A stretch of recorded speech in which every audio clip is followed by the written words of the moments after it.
at us really hard for that first 72 hours. Make sure we stop posting or at least get us flagged from being able to go live so nobody thinks about the details of the fact that we just watched Angie Stone get moved around in real time on her son's birthday. I think it's time for me to call my gematria guy. I think it's time for me to do a live about the numbers. The numbers making it. Okay, so it looks like fans might have been onto something when they claimed that there was more to Angie Stone's passing than we knew, because multiple people in the industry have stepped up to reveal the shady circumstances surrounding her death, and there is a lot surrounding the situation that we didn't know. In the weeks leading up to her sudden passing, Angie revealed that she had found out some shocking and disappointing secrets about a very powerful person in the industry, and she claimed that she was going to battle with some of the most important people in the industry, and it looks like that statement painted a target on her back. For a while, fans thought we were tripping or maybe doing too much with the speculation that Angie's passing was planned, but Jaguar Wright and Tyler Perry just stepped up to reveal that Angie was indeed And I'm tired of seeing us struggle, go through things, and work hard and not reap the benefits of what we were supposed to reap. Taken out because she was about to spill some very nasty details on some high-ups, and it wasn't exactly an accident like we were told. So what exactly did Jaguar and Tyler know about this case, and did Angie really confide in Tyler Perry before she passed? Let's break it down. Angie's passing was so shocking and so sudden that fans were convinced that there was more to it than we were being told. Now, I know that hundreds of people unfortunately pass away in car accidents every single day, but there was something about this particular case that just didn't add up, like the fact that she had been involved in one accident a few minutes before getting hit by a semi, and she was the only casualty in the whole thing. Even worse, it didn't even seem like anybody else involved had serious injuries, and that's what raised red flags, because the odds of that happening are very slim. Well, Jaguar Wright was quick to hop on the drama when she claimed that Angie's death had allegedly been a sacrifice because she had gotten in way over her head when she went against some of the most powerful people in the industry who were not about to sit back and let her expose them. What do you mean? They want their payment. They want their pound of flesh. They want you to keep feeding the system. Doesn't matter how hard she works for it. That's not her money. That's their money. That's what they do. They've been robbing me for years. Yep. They stole more money from me than they stole from Angie. I can't stop thinking about Nick Carter. And Aaron Carter. I can't stop thinking. Brother in the Illuminati, brother not in the Illuminati. Brother in the Illuminati commits all kinds of heinous crimes against women, and he's okay, but his brother's double. And all he wanted was his money so he could push on. Like, how many of these things have to happen in front of the public? Of course they're gonna attack, I'll be sure. Of course they're gonna attack me. Of course they're going to attack anybody who's interested in the truth. Of course they're going to come at us really hard for that first 72 hours. Make sure we stop posting or at least get us flagged from being able to go live so nobody thinks about the details of the fact that we just watched Angie Stone get moved around in real time on her son's birthday. When Jaguar made this comment, fans started to add 2 and 2, and it didn't take long to realize that the math wasn't matching. On March 1st, 2025, Angie and her team were on their way back from a Mardi Gras concert in Alabama riding in a Sprinter van. They had been working on a new project filming in the area, but decided to take a break to enjoy the festivities. The trip was supposed to be a quick getaway, a chance to unwind before getting back to business. As they made their way down Interstate 65, everything seemed normal until it wasn't. Out of nowhere, the van lost control and flipped over. The 9 people inside were shaken up, but surprisingly none of them suffered life-threatening injuries. But before they could even fully grasp what had happened or call for help, things took a devastating turn. A semi-TR moving at full speed suddenly slammed into the wrecked Sprinter, crushing it on impact. The force of the crash was catastrophic, and tragically Angie didn't make it. She was the only one who lost her life that night, leaving her team, loved ones and fans in complete shock. At first it seemed like a heartbreaking accident, just a tragic series of unfortunate events, but as time passed people started looking at the details a little closer. Something about the situation didn't sit right. Questions started swirling, theories began to form, and soon enough what first seemed like a freak accident turned into something much more complicated. Only a few weeks before the tragedy, Angie had hinted at an upcoming legal battle on her Instagram page, writing, "I've just discovered something that's been hidden in the dark for too long. My publishing was stolen, and guess what? I know exactly who did it, but don't get it twisted. I'm coming for you, all the dogs who thought they could take what's mine. Trust I'm ready." Just like Jamie Foxx said, what had happened was, well, now it's my turn to share my testimony. It's a new chapter, and you can bet the truth is coming to light. Stay tuned. This whole situation has people seriously side-eyeing what really happened to Angie. It's been weeks since that tragic crash took her life, and yet nothing, no investigation, no suspect, no mug shots, no press conferences, just radio silence. It's almost like she passed and the world was supposed to just move on without asking any questions, or maybe, just maybe, someone is making sure those questions never get answered, because let's be real, the timing is suspicious. Angie had just started calling out and Clive Davis, and then she's gone. That's not just bad luck, that's too convenient. And if you think that's wild, just wait, because the most chilling part of the story comes straight from a witness who barely made it out alive. According to this witness, Angie wasn't killed in the initial crash. That's right, she made it out of that van alive. In fact, a woman on the scene actually helped her out of the wreckage, but before she could get to safety, a man in the semi-truck came out of nowhere and hit her. And if that wasn't enough, multiple people in the area claimed they heard loud popping noises right before the accident.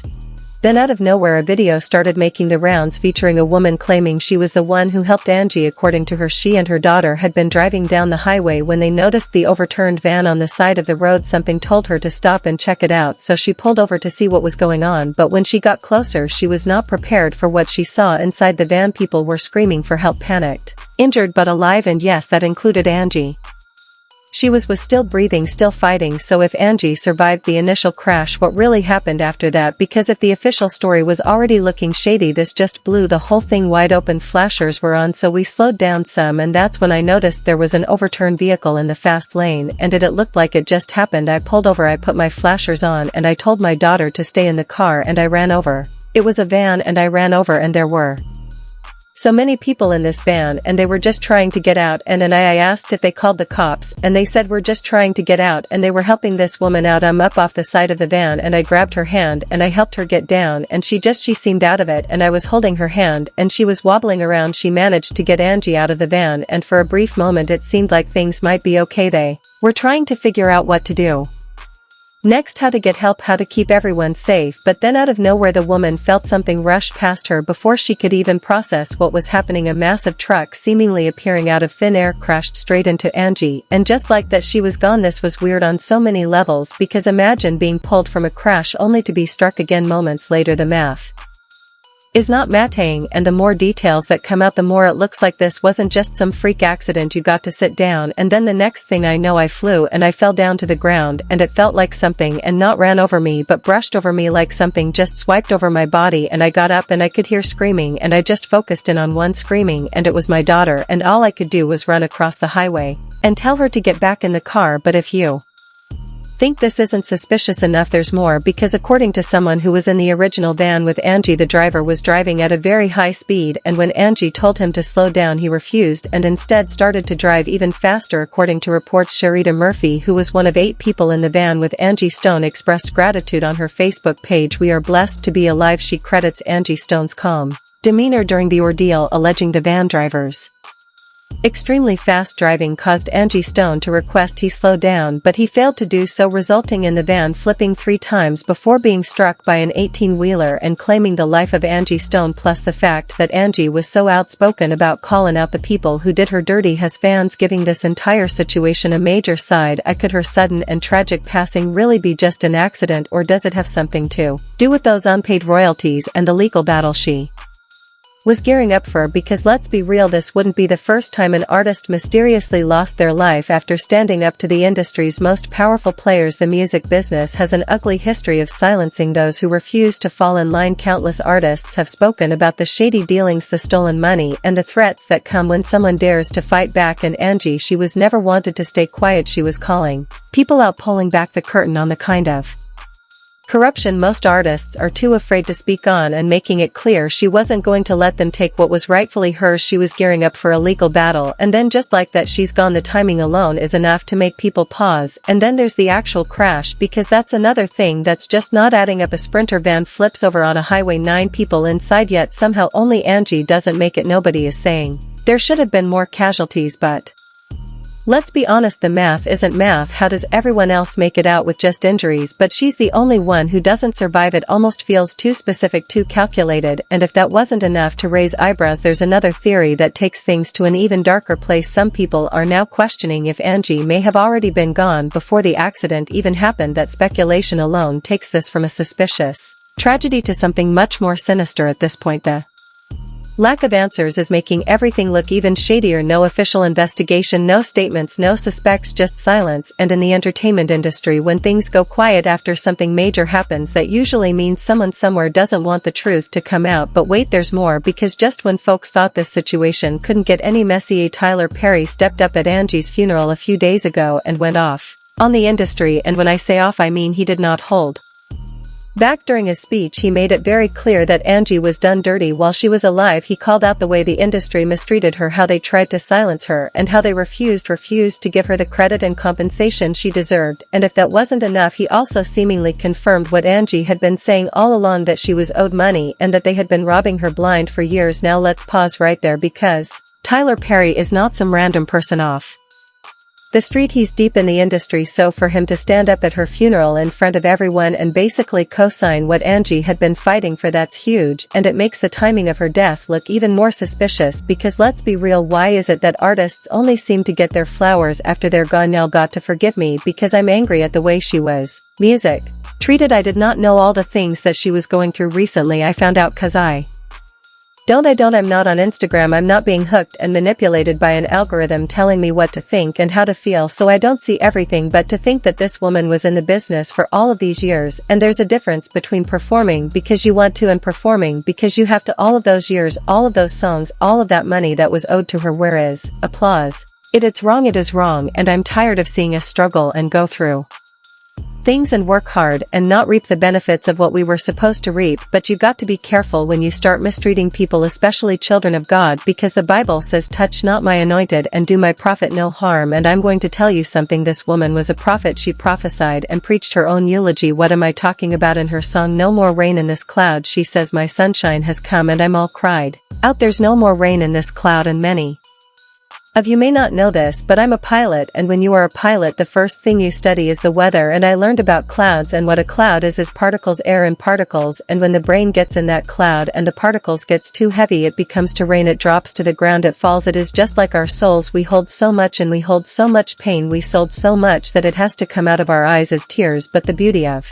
what she was talking about is when a cloud has no more tears, it dissipates, it's gone. But if you listen to that song again, there's a part that I want you to really listen to. She said, what goes around comes around. Why is it that their truth only starts coming to light after they can no longer speak for themselves? Tyler's speech might have been emotional, but to a lot of people it also felt like confirmation that something foul happened to Angie, and the people responsible are still out there. It's truly heartbreaking to think that anyone could be treated this way, let alone someone who poured years of her life into the industry, helping to build up other artists and leaving behind a legacy that deserved so much more respect. Angie wasn't just another name in the game. She was a force, a talent, and a woman who refused to be pushed around, and yet in the end she was treated like she was disposable. But as tragic as that is, things take an even darker turn when you hear what people are saying now, because according to some very unsettling rumors, that truck that came out of nowhere and ended Angie's life, it might not have been an accident at all. There are whispers allegedly that the crash may have been orchestrated, a planned hit disguised as a tragic accident. And look, I'm not saying this is 100% confirmed, so don't come for me, but when you consider the timing, the missing money, the lack of an official investigation, and now this, the whole situation is looking really suspect. And let's not forget, this wouldn't be the first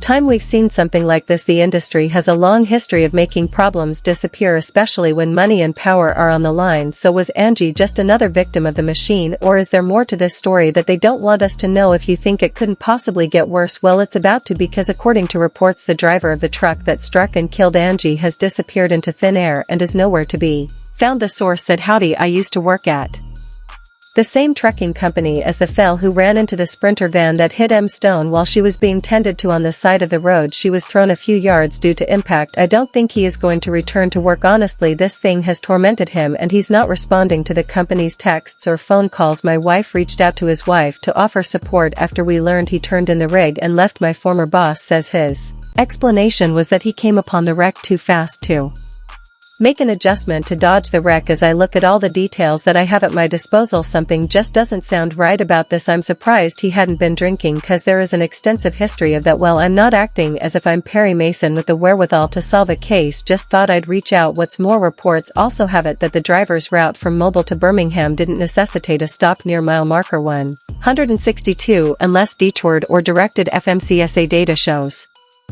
no mechanical issues reported on the Freightliner prior to March 1st. So what exactly was the driver doing on that route, and why has he gone into hiding? There seems to be some high-level cover-up going on here, and fans are starting to wonder if we're ever going to get any sort of answers to our questions about Angie's passing. There is a lot that doesn't add up here, but do you really believe that Angie was taken out, or do you think that people are reading too much into this? Drop your thoughts in the comments and then check out this next video.